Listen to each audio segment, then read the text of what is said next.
Hi, everybody, and welcome to the Exploring Creative Minds podcast. I'm your host, Judah Hooper. Today, I have the pleasure of speaking with Sampy Sicada, who is an illustrator and an artist in the East Coast. How are you doing today, man? Not bad, how are you? I'm doing well. Still a little sick, but getting through it. It's not that bad. It's just my voice. Um, so, how did you get started to where you are today? What made you want to be an artist? I suppose I've always enjoyed doodling, as did everyone back in school, but I never really took drawing in particular and art in general seriously until maybe 2016, 2017 when I experienced bouts of homelessness and Mm. severe depression, and I kind of w- just had a lost year, not really doing much with myself. And at the low point of my year, when I dealt with a bit of police brutality in Hong Kong, um, on the back end of that, I decided I ought to do something. And if I were to throw everything I had into something, I guess I remembered liking drawing in school. So I picked up a sketchbook, started just drawing these like surrealist portraits and posting them on Facebook. And initially, it was just however many friends I had back then looking at it, and people seemed receptive to it. So I started an Instagram page, and that then started growing some followers, which eventually gained the attention of this mini documentary filmmaker type person who made a mini doc on me, and Well, just about being an artist and having been homeless and how that kind of journey took place. That right. gave me a bit of a bump with my online social media following, which Mm. then allowed me to get into galleries in London, internationally even, and since then, um, that's basically what I've been doing, doing shows, doing art pieces, doing at the best of my ability. On occasion, I do public speaking gigs, talks on media theory, art issues. Since COVID, I moved to the US to do my master's in Mm. media, culture, and communication studies, just to enhance my literacy a little bit and to deliver those public speaking talks at a higher level and be more qualified to talk about those like big art issues, and Mm. also to inject it back into my art and art writing, and overall feel I'm contributing to cultural discussions at a more Mm. germane level. So yeah, that's Right. how I got to the US now. Got it. Got it. Yeah, there's a lot to unpack there. Um, the did you how was your situation growing up? Like, were your parents supportive towards your goals, or did they have like expectations for you to like get Um, like a certain level in school education? Everybody has yeah, different experience with their parents, and their family. I'd say with the arts, I had to earn that right to be supported a little bit. I didn't Mm. just get to go wherever I pleased in terms of supplies, arts, education. I had to show that there was something about me first. So, hence, growing up, they were very academically oriented, as with many Right. East Asian households, and Right. that Right. was Right. part of the reason why we maybe fell out, and I ended up homeless for a little bit because um, I think that speaks to the kind of globalizing village that we live in. Everyone kind of talks about the McDonald's-izing of the whole world, and people from outside of the US are influenced by the media that they're consuming, and that's also besides the fact that Hong Kong was a UK colony and I went to an international school, which is effectively education for education by and for Westerners, so I ended up maybe not as archetypically Asian as Right. they were Right. accustomed to, and we that kind of yeah, those generational gaps are now like amplified by transnational flows and issues such as that, and so they look at the arts as very much a numbers game as compared to people in the West typically. Yeah, Mm. it only counts when it's sold a certain amount, or like a Right. certain amount of prints have been shipped. So it's very much a Right. Right. numbers issue still. Yeah, it makes sense. Yeah, yeah, like, yeah. It seems like it's everywhere in a little, and you have to find like your own community in art now, because like, yeah, it's all about, like you said, it's a numbers game, and it's all about, money, and like the Pink Floyd song. It's all Yeah, about yeah, just and it's like, as a kid, I thought there was more to being an adult than that, but that seems to be that's what it is. It's just you make enough money so you can live yeah, comfortably and you die, kind yeah, of thing.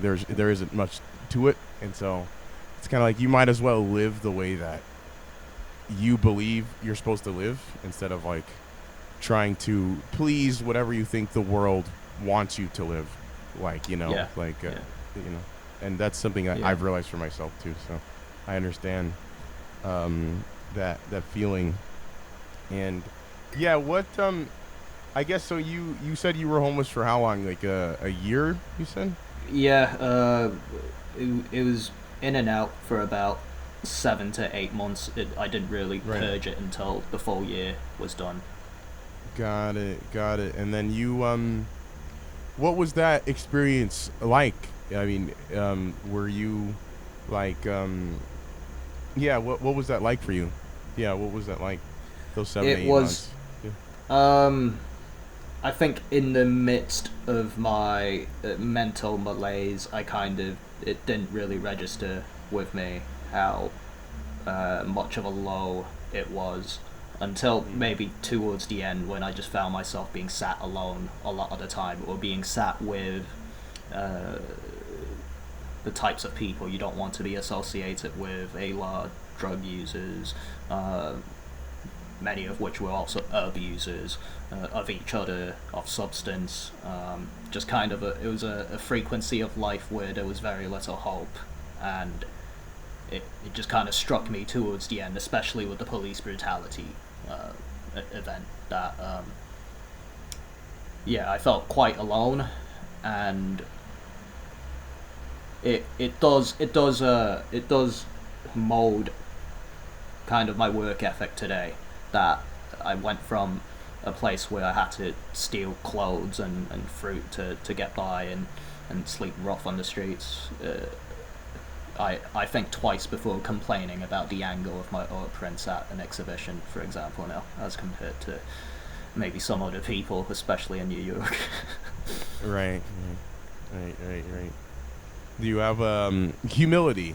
Humility there. There is it I don't, because it could, that big word and comes off like a humble brag if I were the one to say that, but I do. Yeah, I do try and hold on to that perspective the best I can, because that is maybe the number one cultural um, critique towards the arts, that it's so dislodged from kind of what actually goes on at the soil level. That as much as the high arts, the galleries try and represent um, significant issues happening at grassroots levels, that they simply can't really, or they don't bother to. There's so much filth and money swinging around at that sort of level these days. mm. So that that's a good orienting principle, just Right. to think back to the past. Yeah, Right. It's like you don't forget it, and you embrace it. essentially, in the way that you choose. It's very interesting. Yeah. Um, the did you feel like the black sheep in your environment in Hong Kong growing up?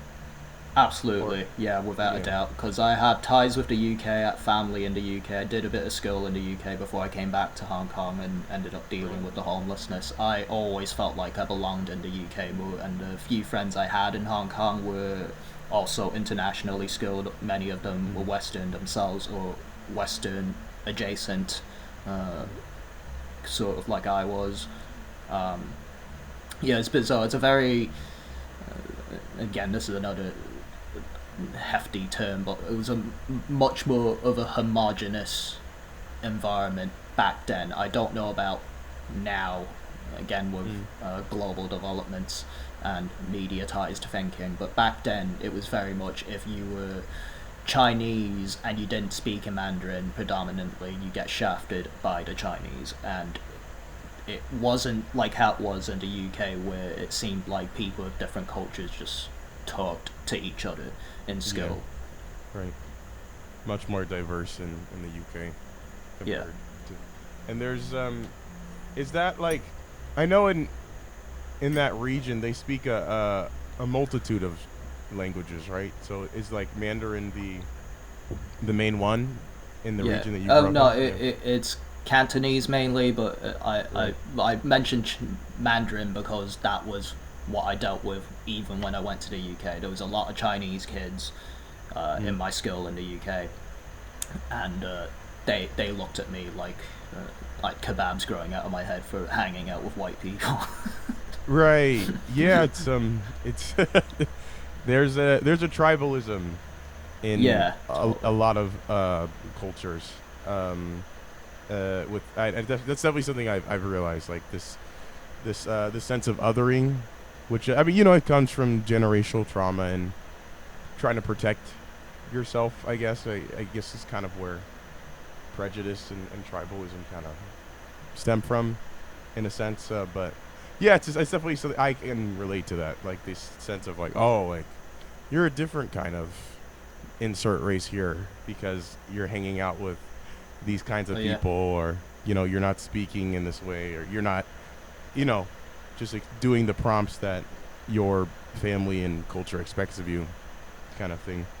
You have you Yeah. gotten that a lot, like even in doing podcasting or Yeah, that's a good question. Nice, nice.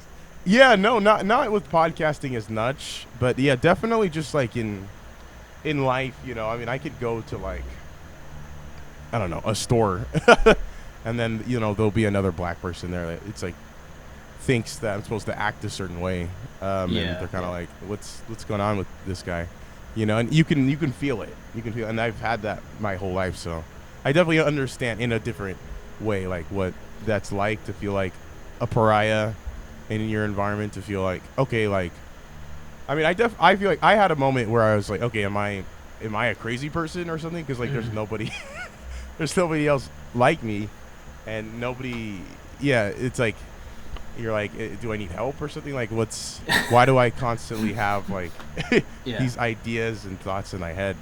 So I mean, do you one thing Totally. I noticed about your art is the, oh, were you gonna say something? You can go on. Oh no, no. I was just gonna say I that's exactly how it feels on my end, Oh, especially yeah. growing up. And how old are you, by the way, if I may ask? um 40. No, I'm just kidding. No. I'm 20, 26. Okay. Yeah, I'm 27. So Nice. yeah, Oh, you're I older. guess we both like experienced growing up. Speaking for both of us, tell me if I'm wrong, Mm. but like we didn't. I didn't have a cell phone for the longest time. No, me neither. I'm kind of a what's the word, a digital migrant rather than a native. People born into social media already Mm. existing.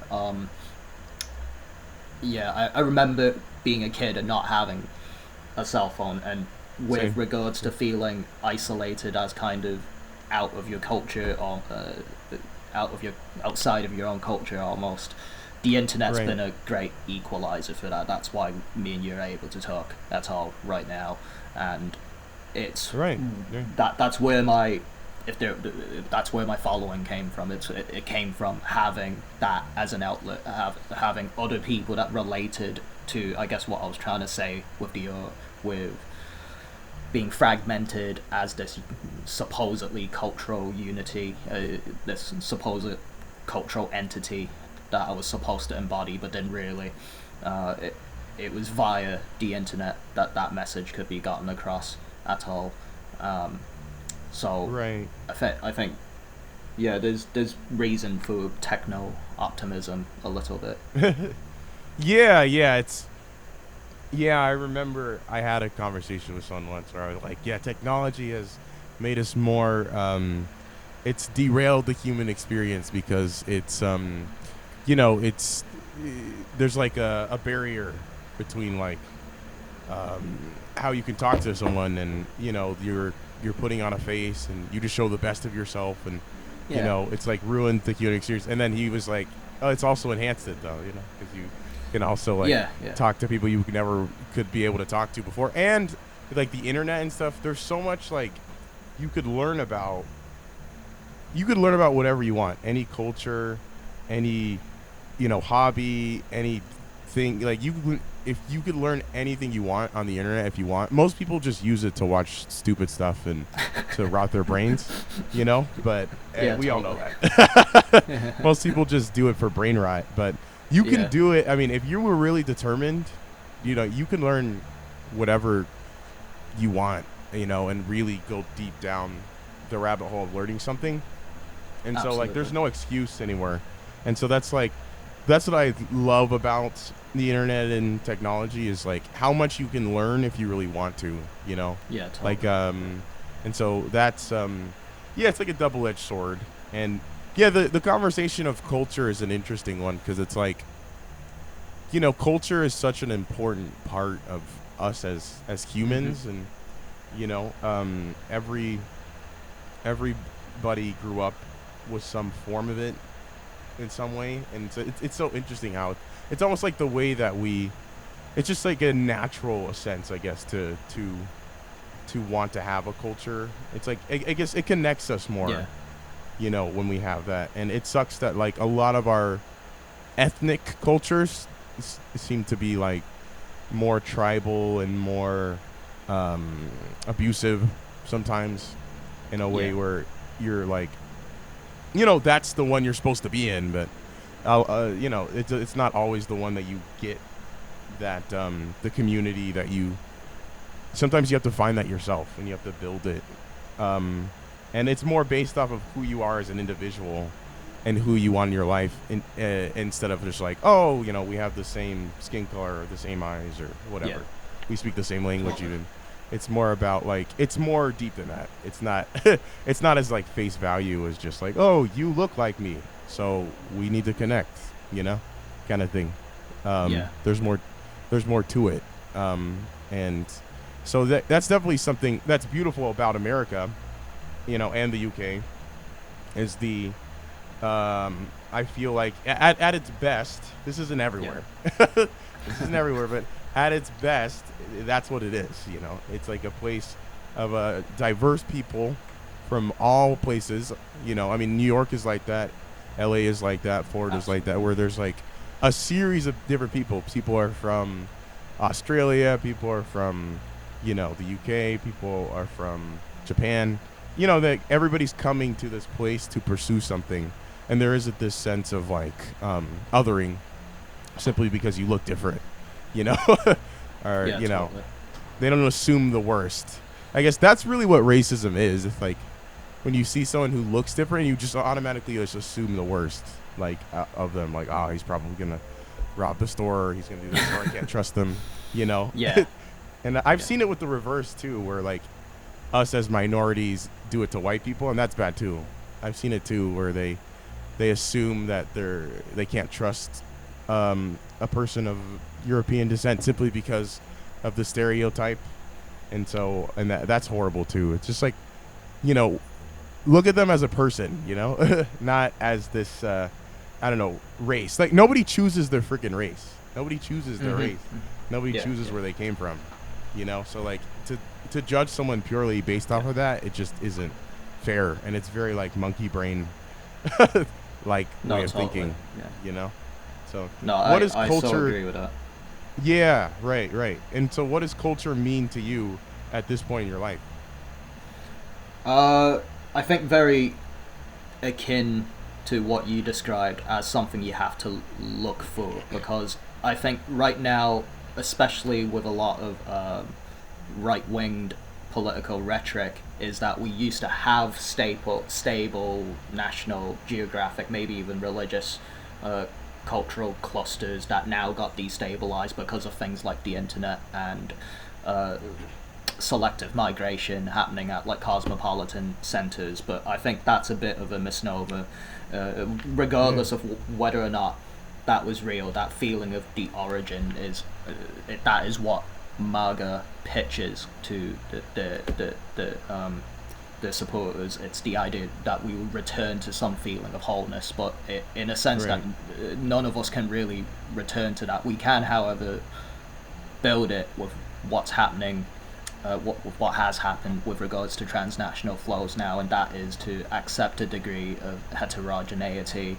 And with a lot of my art practice, it, it one of my, I guess, core thematics is this idea that if anything, art can at least be something everyone can kind of agree on sharing in Mm, enjoyment, um, uh, to be united by. And that is, as it is, on its own, pretty loaded a statement because of what's happened in uh, art discourses. In the higher art world, representation is not getting much of a look in. Most of the higher end galleries are fairly conceptual, um, and sentiment, like basic human, I think, affect is kind of thrown out the window and has been since maybe the 60s and 70s. A lot of the art is very reductivist and about what humankind and culture isn't, as opposed to what it is. To lean into things like sincerity, positive feelings, even love, camaraderie, and things like that is very taboo in those kinds of spaces. So right. me talking the way I have been about culture and acknowledging that in art, even in using realism and representational aesthetics to get there, that's very frowned upon. But um, it's looked at as naive. But I do believe in it, and outside of the higher art realm, outside of people that take expensive art theory classes and liberal arts degrees, like online, just in the Mm-hmm. vernacular or folk philosophy, folk art scene, representational art and art that actually taps into the human sensorium. Those are the things that actually move people, and that's why people go to see like films in cinema, like because it actually like makes sense to them, because like they can actually laugh at things that are supposed to be funny. They can feel that sense of bardic release in drama. That doesn't One mustn't get too pretentious about that. Like we're sensual animals and we desire those things, and to really move uh, the masses, that's the kind of art language that artists shouldn't be ashamed of trying to master. So I think that in itself is a culture. I think that we all Mm, have affective feelings. It has been one of my core beliefs, and I try to tap into that with the arts. Yeah. right. It's like culture. Yeah, it's like a place where people can express themselves and feel comfortable in a community and practice, whatever thing they want to practice together. And there's a beauty in that. I think that's why there's a lot of people that still like go to church and stuff Yeah. in America.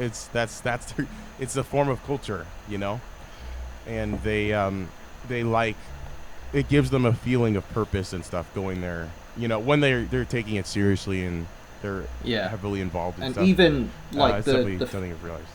the football stadiums can be a bit like a church, like especially in Mm, Europe, like mm, how like the fanaticism is, there's a community mindedness in it just as much as people, negatively disparage like European football as dense with hooligans and wife beaters or whatnot. But there's also such a strong sense of community. Maybe not at the bigger clubs, at the highest leagues, because it's gotten so infested with venture capitalists. But Yeah. that's a form of discourse at all means that even in these sorts of hyper masculine spaces, there's a desire for community, that we talk about. Oh no, the season ticket holder of the supporter that's actually from the region that the team plays in, they deserve to hold the ticket, as opposed to someone flying in from halfway across the country just to visit a gift shop and make it an Instagram event. So Right. I think I've always thought about that as a good model for maybe some of the issues in the US with the, the the discourse on the loss of culture, perhaps because there is a lot more selective migration in the US than there is Right. in Right. the UK. I think people just travel wherever to find work in the US, and that's why the accents don't stay the same like they do in the Right. UK. People kind of stay in their regions. London's like the one outlet. So, and you see that in the sports teams as well. Like people from Right. Stockport would support a team from Stockport in the UK, but here everyone just follows wherever LeBron James is going. Yeah. Right. Right. Right. Yeah. There's America is definitely the king of celebrity worship for sure, and celebrity culture, stuff like that. Yeah, and it's more like you're following the person, like a Taylor Swift or Yeah. LeBron James or something. Like yeah, it's more of like following the person. It's like celebrity worship is huge in America for sure. Whether that's good or bad, I don't know, but it's just it's the way it is. The it's so yeah. There has been a conversation, especially in right wing politics, of like, oh, the lack of culture, and it's interesting because like there's like it's like a double edged sword because in America there isn't a sense of culture in the sense of like, oh, you're born, as this race of a person, and so these are the things you need to do as this race of a person, and these are. It's not as like uh, face value specific as it is like if you go to like I don't know whatever any China other or something. yeah exactly yeah or China or Korea or something or it's like okay you're gonna be into these things you're gonna dress this way you're gonna speak this language you're gonna go to this school and like in India if you're truly an Indian you have to be in an Yeah. arranged marriage kind of thing Yeah. if you're Totally. truly following their cultural followings. I've talked to many Indian and Pakistani people, and that's a thing with them. Like in Yeah. order for them to truly be in their culture, they have to be in an arranged marriage, and they have like certain things that they have to do. And it's interesting how a lot of people I've talked to, it's just they've accepted that that's what they have to do in order to be Yeah. accepted in their culture, kind of thing. And that's I've definitely realized that. So it's like America, its biggest benefit is like its biggest weakness in a sense. So it's like you feel there's moments where you can feel lost. If you grew up in America, there's like a sense of like, okay, I don't really know where to go because I have so many options, and I don't really know Yeah. where I fit in yet. But you almost have to like, and it sounds like you did this. You have to find yourself and who you want to be first if you're in America, because like there's so many Yeah. so many places and things you could do and go, and you could, but like if you know who you are, you know that you're an artist, you like to express yourself through art, so that's the culture you're gonna pursue, essentially, is people who are pursuing something that means something to them, you're not just gonna go around, hanging out with whatever things that aren't relevant, like I don't know, gambling or something Yeah. Yeah. at the lottery Totally. or sort of thing. So yeah, I think that's like the thing with America. I think America, as an American, it's best when you have like a goal in mind. I guess that's what the American dream is. It's like Yeah. you have a goal in mind. You have a purpose in mind. You know what you want to say, and you have like a place to say it, essentially in America. But so yeah, I think it's weird. Like it's kind of like when when people on the right say like, "Oh, we're missing culture." So it's kind of like, what are you referring to? Are you referring to Yeah. like when like wives just like cooked and clean, like yeah, and like and like Yeah. you know, all other races had no rights, and you know, I don't. What do you? What The area are you referring to? the image, like, Exactly. because I try and conduct like ethnographic research on like the two political sides online, and I follow right-winged Facebook groups and left-winged chambers, and I see kind of too. what they talk about. On the right, it's very, it's when they talk about that stuff, it's always posters from like the Cold War era that like illustrate like things Right. that maybe have never existed to begin with. So it's really funny that it's always kind of a media depiction, anyways. Right.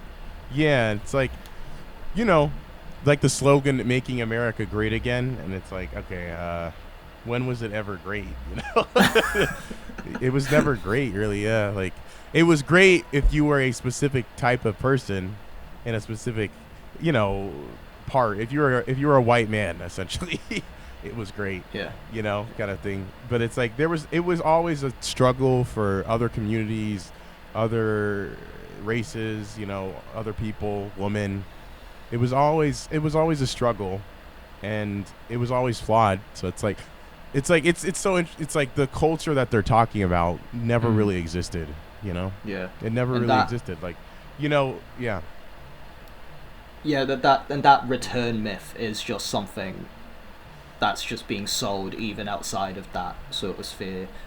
Worldwide, there's a return myth in most political spheres, and I think it, besides culture being an obvious vessel for that, it's a nostalgia for the absolute, and you hear that in almost anything people complain about with regards to things getting worse. The films are not as good as they used to be, and whatever, music's not as good as it used to be, but oftentimes there's rose tinted lens. You look back and right. there's crap played all the time. Like I love a lot of old music, but like you go backwards in time and look at like the charts, and like the song that was number one when we landed on the moon, it's that arbitrary time. That song happened Right. to be pretty bad. It was like such a Right. insignificant moment in music history, but it was number one on a very significant day. Right, right, right. Yeah, no, that's a. It's easy to look back at culture, and look back on like things we did before, like you said, in rose tinted glasses. You know, with nostalgia. It's easy to look at like I don't know, 1973, and be like, oh man, this is where music really was booming, and you just all you're listening to is like Dark Side of the Moon or something. It's like, well, of course, you know, like, Yeah. that was like the best album that came out that year, but there were bad ones that came out. Yeah. Like, you know, that album is the masterpiece, but the, you know, that was one album. You know, it wasn't everything.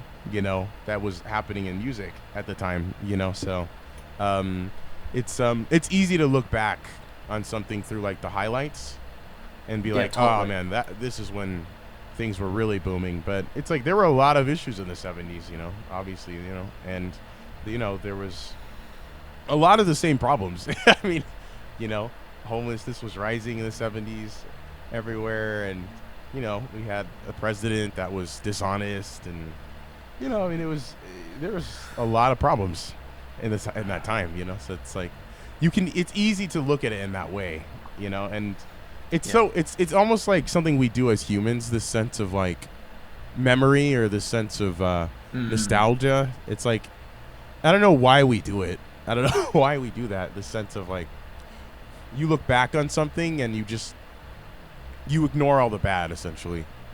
Yeah. You know, Yeah. it's definitely a thing. You know, where Totally, yeah. you have like these distorted memories of like the way that you think things should be, or it's so interesting, you know.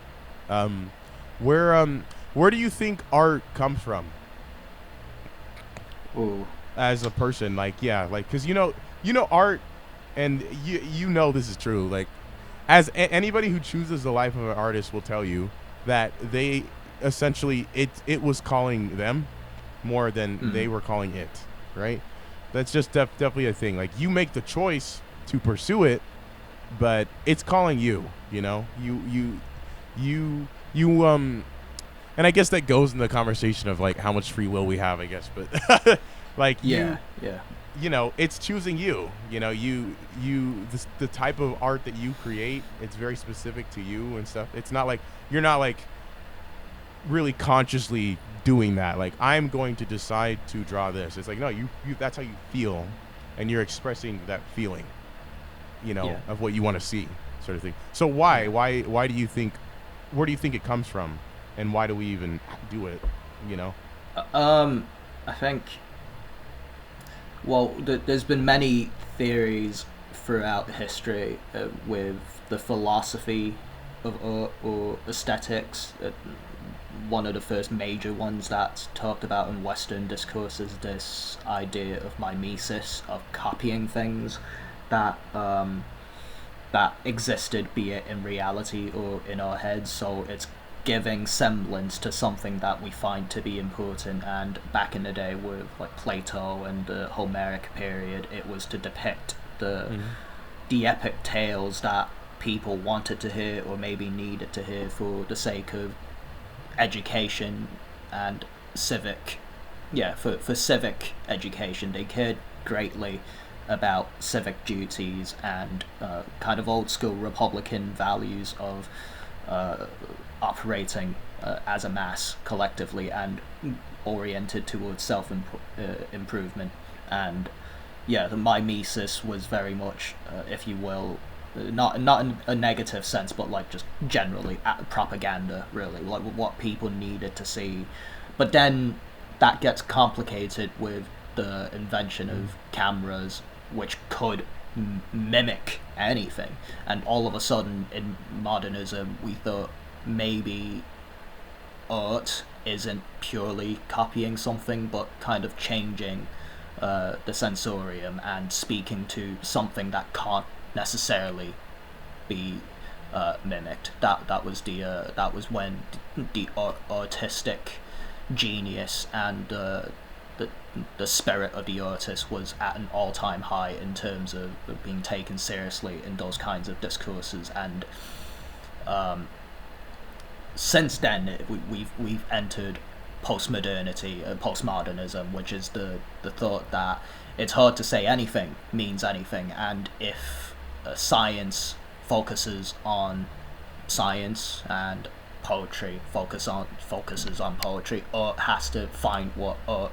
is in itself, and that's where and not reference things, not reference the spirit, because human psychology, that's the domain of psychologists, and not reference Mm. literature like much of the propagandistic art of the past, because that's Right. the domain of, say, writing and literature. And so that's why the art we see today is the way that it is. It's very much art Mm. about what the language of art is, and that's why you see much of like Joseph Kosu's works, where he has an image of a chair, an actual chair, and the text describing a chair, which is the real chair. It's very much like these kind of exploratory investigations on where is Mm. the art happening. And so that's interesting too. But for me, kind Yeah, it of is. all of that together is art. Like, there's a time and a place for anything, and you can't.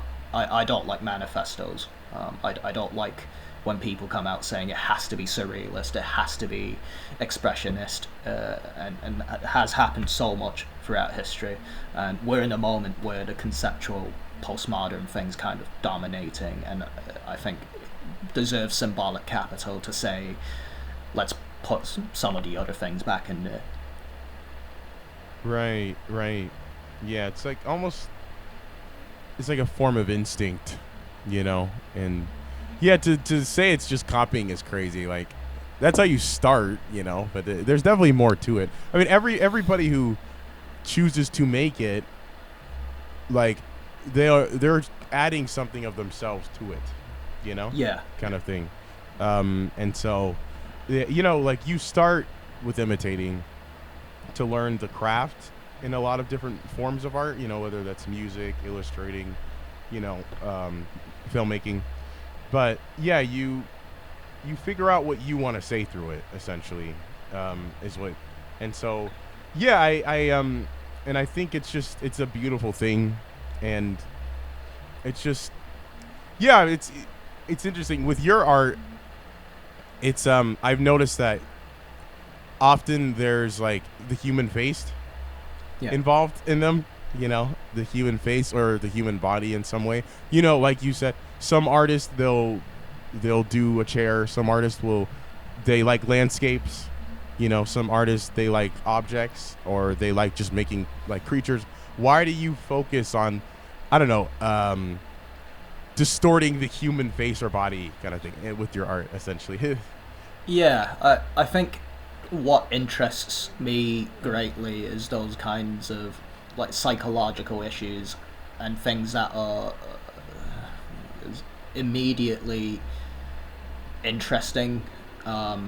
And I think the faces, if we're talking about clickbait, really grabby, like on social media. Like draw it. Right. I figured Sure. out early Yeah. on that like certain aesthetics really pull people in. If I did still life of fruit, it wouldn't grab people quite as much. But so it's Right, not right, it's right. not done to get likes, but I know that's something that grabs me and grabs other people. And why is that? Right. So the face has always had kind of psychological significance throughout history. I think we have a whole Yeah. center of the brain that's there just for you to detect faces, and that's why we have a propensity for, I forgot the specific word for it, but the idea that you see faces in places where there isn't a face.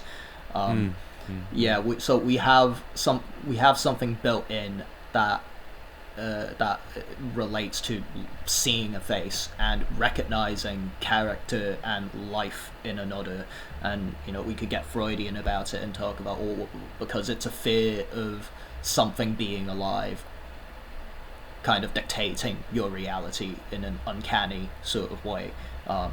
So in kind of with what we're talking about with regards to culture and maybe everyone feeling a bit fractionated, the face is really significant now in that there are other people that live in our reality, and maybe unlike in the past when we had more of a uniform kind of upbringing with media and education, now those micro generational differences are so vast.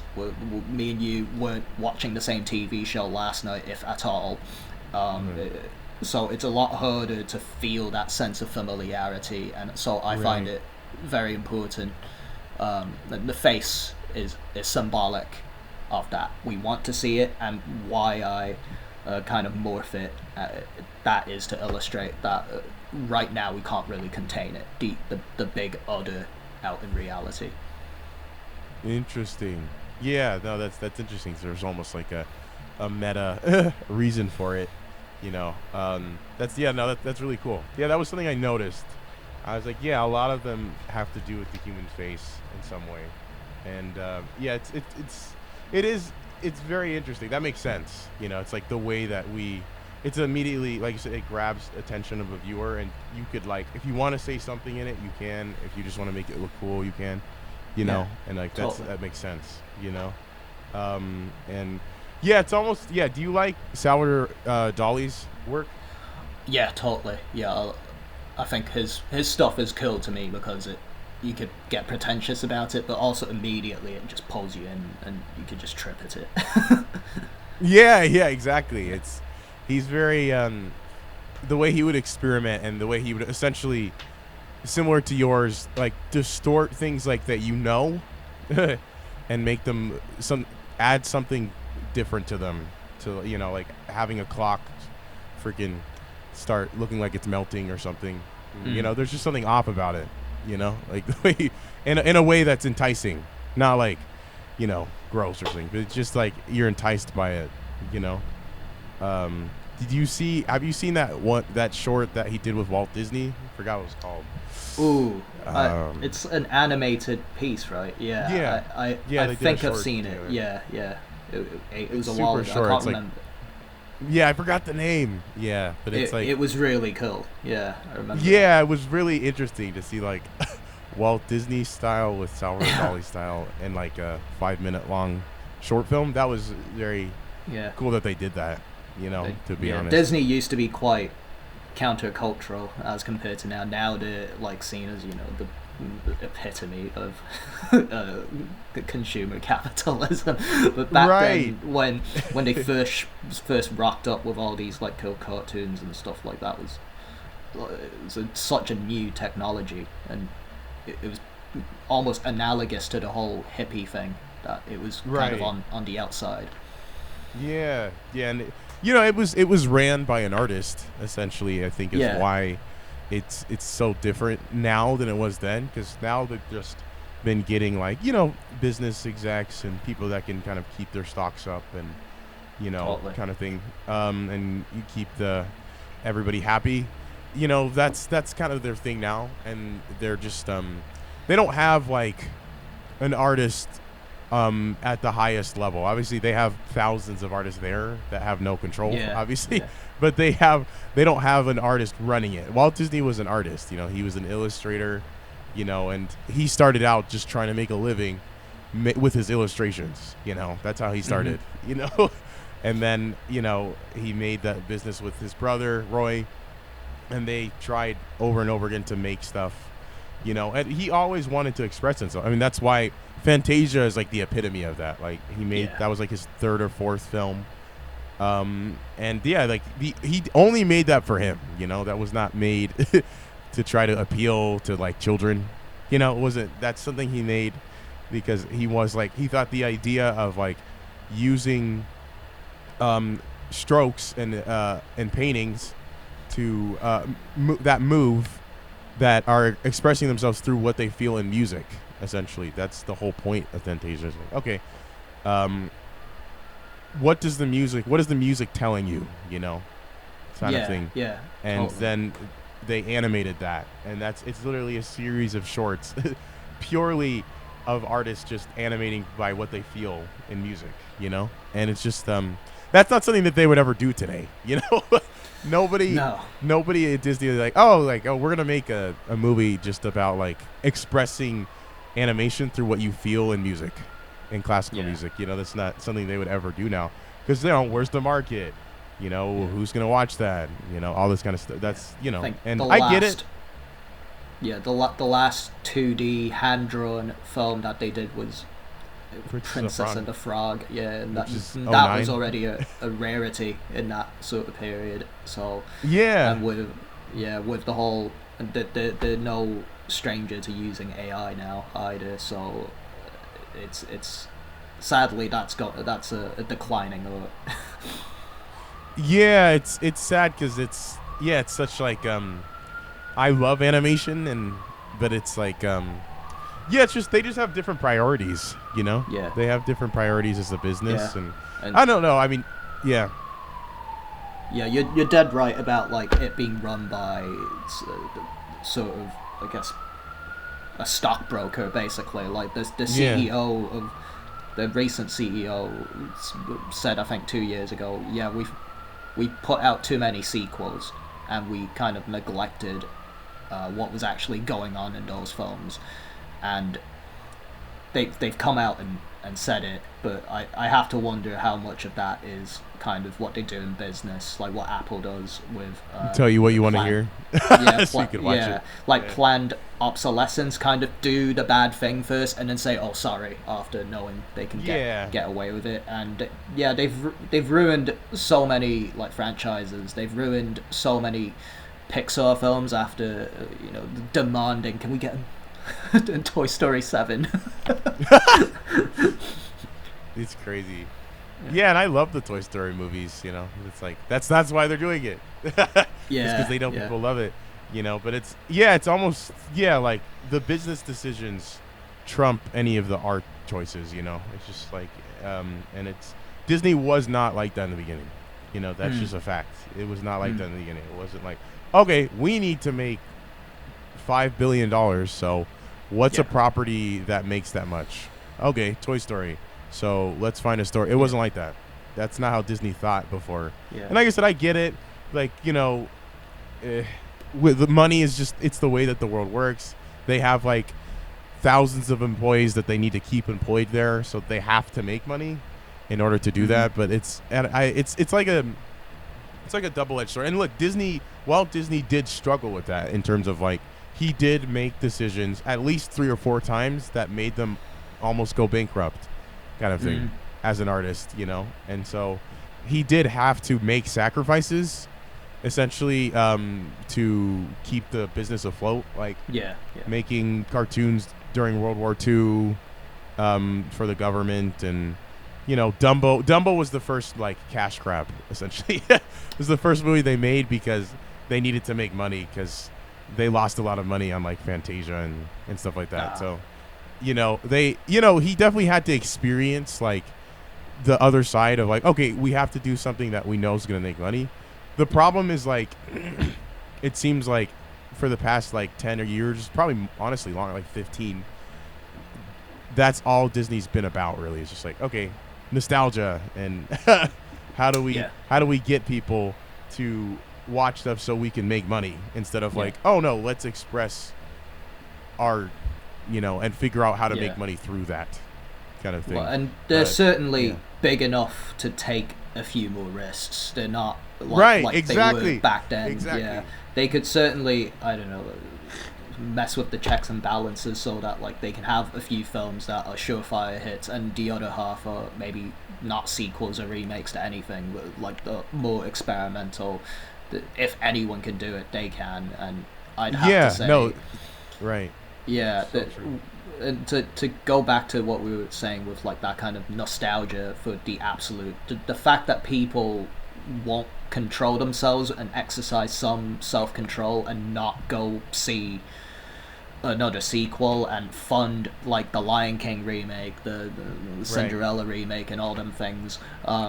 That's part of that kind of nostalgia for the absolute. Like, I remember Doug Walker, the film reviewer, talking about being sat watching the Lion King remake and people crying at it, hearing something that they've already heard. Like they're only liking it because they remember it, and that's Right. just an awfully sad. I don't want to tell people not to enjoy things, but Right. we can pick better products, and if we don't, they'll just keep shelling these out. Right. Yeah, and yeah, that's it. Really is as simple as that. They've made them a lot of money, and not only did a lot of these sequels, like the Lion King remake, Inside Out 2, and all the Toy Story sequels. The reason why they've done them is because not only have they made them money, they've made them more money than they've ever had before. Yeah. Like Lion King made like $2 billion, kind of thing, and Inside Out 2 made like $2 billion. Zootopia 2 that just came out made like over $1 billion. So it's like they're seeing money that like they never saw before, and they almost always do really well when it's something that people loved the first time. It almost, and some of these aren't bad. It's just kind of like it's clearly Yeah. they clearly were made for money, Totally. kind of thing. Yeah. Very overtly, and so Absolutely. but it's really a representation of just what's going on with art at the highest level in our culture, where it seems like to be, I guess at the highest level, like a Disney or something. It's a purely business mindset now, Yeah. and there's almost like you said, a fear to take risks, and it's, I mean, do you think capitalism is a good thing or a bad thing? It's hard to. I mean, So complicated. I'd say I'd say it's hard to make the case for it being being a good thing as it currently stands, but I also don't want to throw the baby out of the bathwater with the bathwater and say it's been entirely bad. I've lived in Hong Kong. I've seen the alternative, and it's not that China's brand of communism is the only alternative, but I think the sensible move is a form of a mixed sort of model where individuals, creatives are incentivized to, not in a laissez-faire type of way, but like they're rewarded for trying to be creative, like Walt Disney was, but also at the same time the mega rich are taxed a fair amount, and I think they're already taxed. What do you mean? No, I'm just kidding. But that's the kind of capitalism I believe in, something with a bit more empathy, I think. Right. I think there has to be a balance. Ownership. Balance. I can't. I mean, this is the whole nother big topic, but like I think you can't get around being given. Individual rights necessarily entails some kind of property ownership, and that's especially important now with the whole AI surveillance surveillance society issue we're dealing with. If you can't own your own face, you have to at least be able to have rights to how you are depicted from the get-go. Otherwise that becomes a massive problem with, say, pornography and what's done to your image. And so I find that there is an egalitarian human rights way of arguing for capitalism that you don't often hear with regards to stuff like that. That's a great way to put it. Ownership, and it gives you like an incentive. Like if like you made your drawing and then they're like, oh, you mean our drawing, right, Sampy? And then they just make it. Like that's communism. That's not that's not the way, obviously. And so you're right. Ownership, it gives people an incentive. I mean, I'll say that, it's nice to have like a sense of ownership over something you built, or created, and, you being able to choose how it's seen, and kind of thing. And so, that is like probably the strongest element of capitalism is that it gives people an incentive to want to pursue something because they see the reward, like you said, that they're getting from it in some sense, and the ownership that they have. And so, it is like a balance, because it's like, obviously we all know the downfalls of like the rich getting richer and the middle staying in the middle and the poor staying the poor. And like, at its worst, obviously it just needs like, it needs more I don't know, like I don't want to say rules, but like, I don't know, limits. It needs capitalism has to have limits. And it can function. Some people might get mad. Totally. Like, especially, I think, I don't know, coming from the UK, where I have the luxury of free healthcare. Like, I think things like that can happen parallel to what we're talking about with capitalism and being given rights. No, it absolutely can. Yeah, the UK has it, Canada has it, freaking Sweden has it, and look, they're not perfect, but what's the alternative? It's just like dying. What's the alternative? That's what I don't get. Like, with the, people argue like, oh, but our healthcare, is better than theirs, kind of thing. But it's like, okay, like, what are people gonna do if they can't afford it? Just to like get a checkup at the doctor is like hundreds of dollars. Just for them to tell you to drink water and that you're okay if you don't have healthcare. It's crazy in America how it's like that. And it's like, there are certain, I've always said this, there are certain things that should not be capitalized on, and healthcare is one of them, for sure. Totally. There are certain things that 100%. absolutely should not be capitalized on. Like I get like, okay, it can't be absolutely free, because how are we going to pay the doctors? How are we going to pay the people to invest in medicine? and learn how to like cure things and all that stuff. But that's already super corrupt, and everybody freaking knows it. Everybody knows that that's corrupt.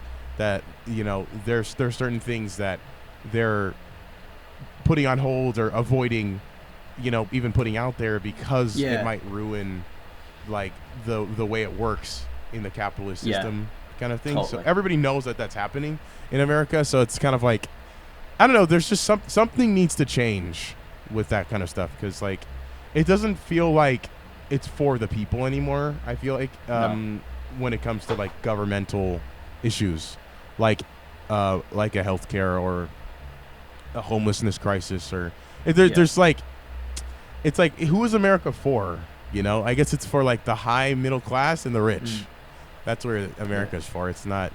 And it's sad. Like there's so many people I've met that like, they just want enough money so they can like get by, and that's their goal in life. Is just, But it's because it's like it doesn't feel like America's for the people. So that idea, just the dream of like having a place to live and that you're comfortable in, like a house or, and just having a certain level of property, like that feels like so like a goal like you have to spend your whole life getting, when really that's something you should get if you work hard. That shouldn't be like your whole goal. My whole goal in life is just to have a house and a nice car, and that's it. Like that's crazy to me. Like totally. That's not a real goal, but it's because America's it seems so much harder to get that. Like you could work making $60K a year and you're just gonna be in like an apartment driving whatever, a Honda Civic kind of thing. Or back in the day, like that could give you a decent amount of comfortability and stuff. So I think that's why. But it's that's what I feel like. That's like I guess the downfall of America right now is like it seems to be so much about money in capitalism, and like we've said, the rich are getting richer, and it's monopolizing. It's monopolizing in a way that it hasn't done in like 100 years. No, totally. Yeah.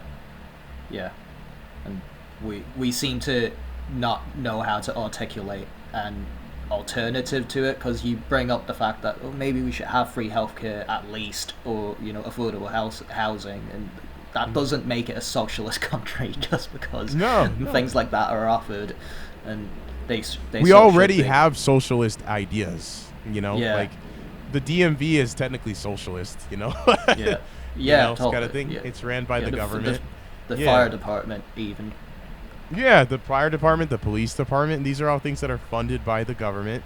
That they don't have to pay for. Public school, they don't have to pay for their supplies or for their food that they give the students. That's something that's provided by the government. You don't have to pay to go to public school. You just have to sign up and be in the area.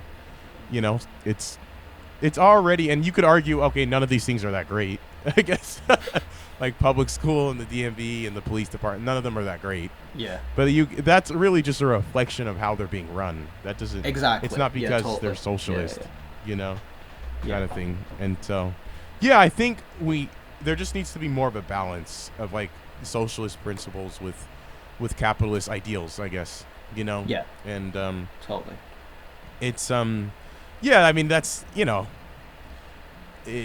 that's not an issue we have like control over, so it's definitely individually, it's like and I've definitely come to the point where I've realized you just kind of have to choose the life that you want and pursue that, because you're not going to be able to change everything that happens in the world.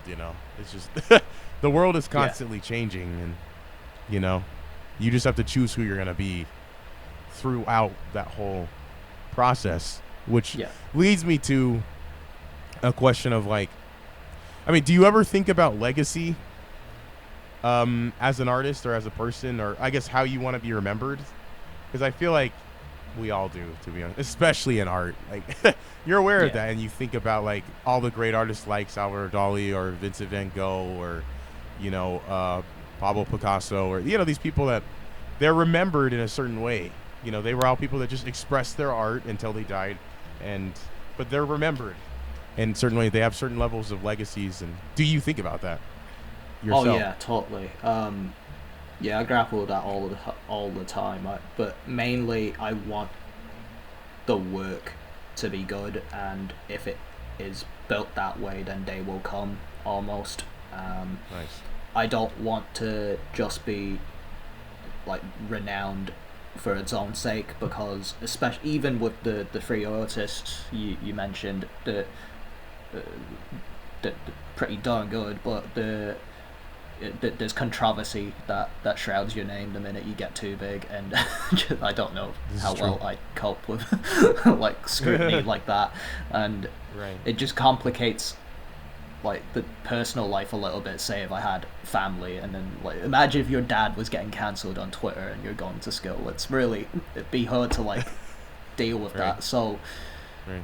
I don't know. Like I'd like to focus on the work. I'm happy with the following I've currently got, and Right. I like people that enjoy what I do currently to keep enjoying what I do, and yeah, I don't want wastage. I don't want hangers on that come aboard for the wrong reasons, and there's been you know like even in life outside of like social media and career, there's always stuff like that. Like there's people that will just want to talk to me because I've gotten into galleries, and they think because they hang with me that I could get them a leg up or whatever.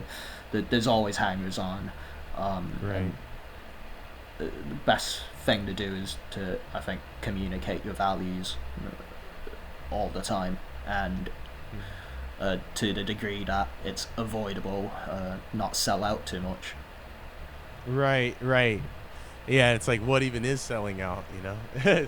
Yeah, It's like, I guess selling out is when you lose yourself and you're purely just doing it for the sake of like, I don't know, like there's no expression in it. You know, you're just doing it purely because it's making you money.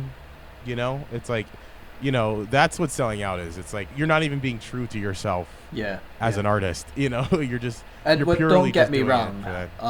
I totally want to get more eyes on it. I totally want to be as successful as I can be. Um, Yeah.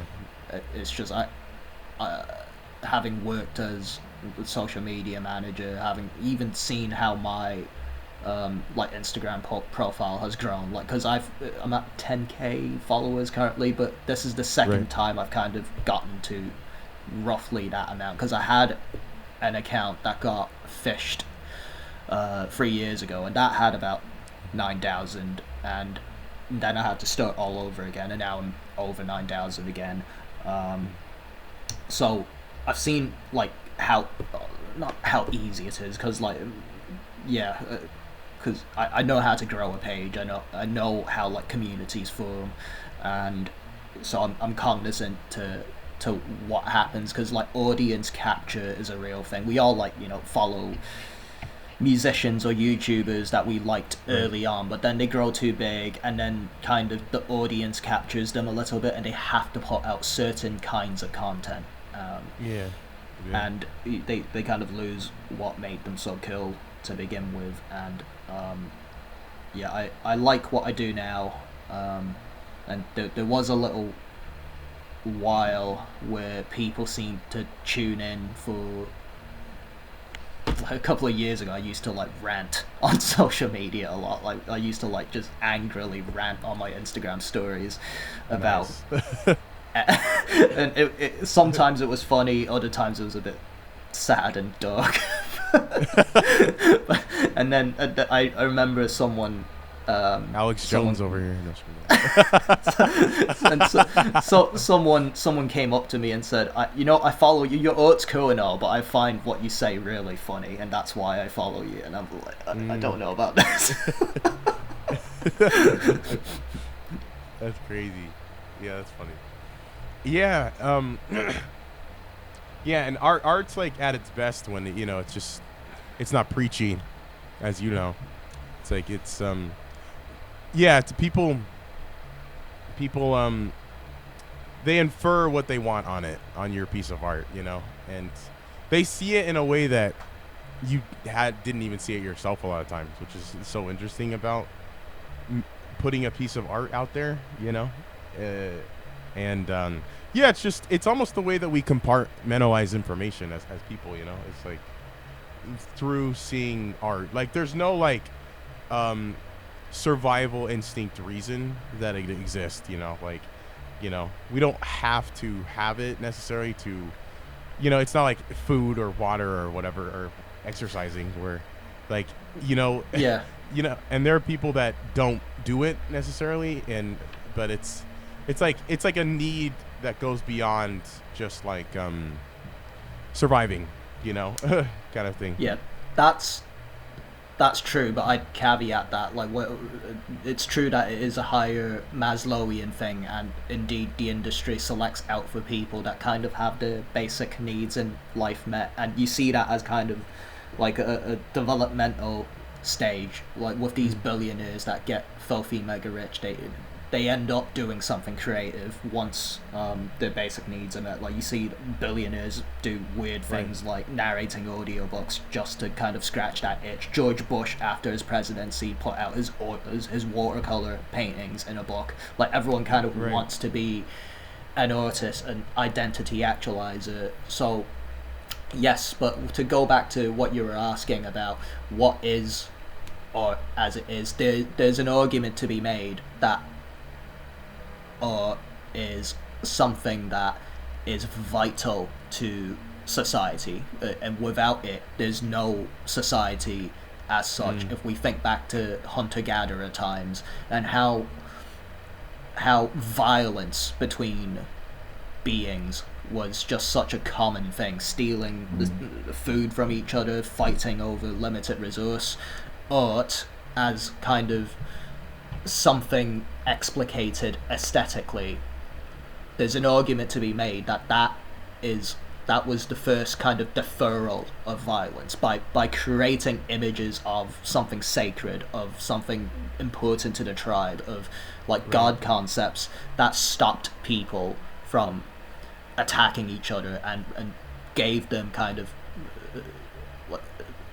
the basic foundations for society to be formed at all. And that's why like globally in all the indigenous and early societies that's they've all made art. They've all had something like a sacral or godlike kind of concept in their depictions. And some people would say it was language that actually did that, by communicating with each other in abstract symbols. That was how people deferred violence. But I think art came first, personally. I think the depiction of things is kind of analogous with the anthropological invention of the agreement, like that people can just agree on what they were seeing, and that's something that we maybe need more than ever with how politically polarized the world is, and how we can't, it's not polarized just on politics but like on everything. Like people seem to argue over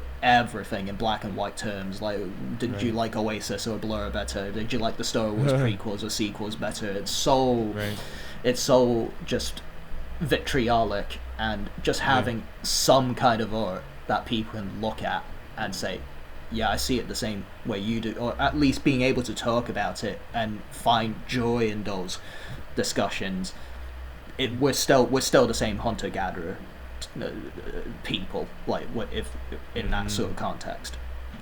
Yeah. No, we are. Yeah, we are. Yeah, you're right. It is like, it's hard to imagine a culture without some form of art. I mean, usually when you're learning about a culture, you're learning about art and their war, basically the wars that they had. And so, yeah, it's I could see that argument of like it's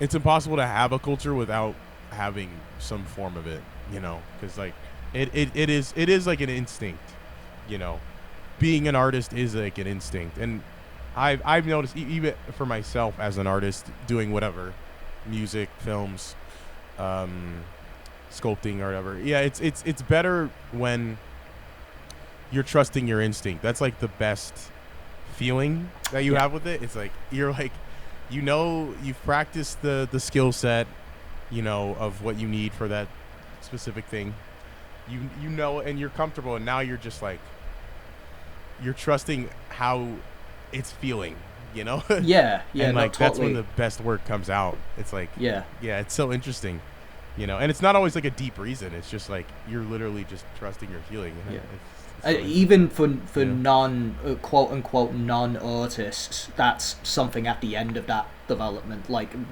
to start off with, you try and earn a living wage. The clothes you buy might be functional. The place you live might be functional. But then you get a bit more comfort. You have a bit more money. Then it's like, all right, what do I want on my walls? What color should my bed sheet be? What kind of clothes should I be buying? That kind of creative, self-expressionist enterprise. That comes as maybe the point of life besides just survival, like getting to decide what means most to you. Right, and capitalism supports that at its best. At its best. At its At best. his best, yeah. You know, and so well, thanks for doing this. That flew by. That's crazy. It's already been an No, hour. thanks for having me. That was a Um, blast, yeah. yeah. Is there anything you want to plug? I guess. You know. Yeah. Your Instagram, website. Yeah, I guess if anyone listening's interested, my Instagram's Sampy underscore draws, Sampy draws. Yeah, that's my major social media outlet. That's about it.